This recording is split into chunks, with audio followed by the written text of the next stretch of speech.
Redeschis în urmă cu aproape 4 săptămâni secția de boli infecțioase. Am îngrijit până în prezent aici 300 de pacienți. Am externat în jur de 240. Avem în prezent 60 de pacienți internați. Rulajul este foarte mare. Mai avem la ATI acum 19 pacienți pe 23 de paturi. Cam ăsta e bilanțul acestor 4 săptămâni. După părerea mea, a crescut numărul de forme moderate și grave și severe ultima perioadă. La ce vă așteptați? Se redeschid cinematografele, restaurantele, se reîncep școlile. Cum vă așteptați să fie situația în viitorul apropiat? Eu personal cred că va crește numărul de cazuri.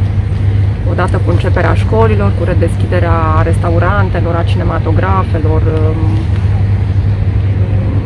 va veni sezonul rece cu virusurile de iarnă, circulația acestora va fi mult mai mare și atunci cu siguranță vom avea mai multe cazuri. Ce ar putea face oamenii ca să ținem cât de cât sub control numărul cazurilor? Să fie responsabili, să poarte mască, să se spele pe mâini, să evite spațiile aglomerate, fără mască, să păstreze distanța față de ceilalți. Ați văzut schimbări majore în evoluții sau evoluții fulminante?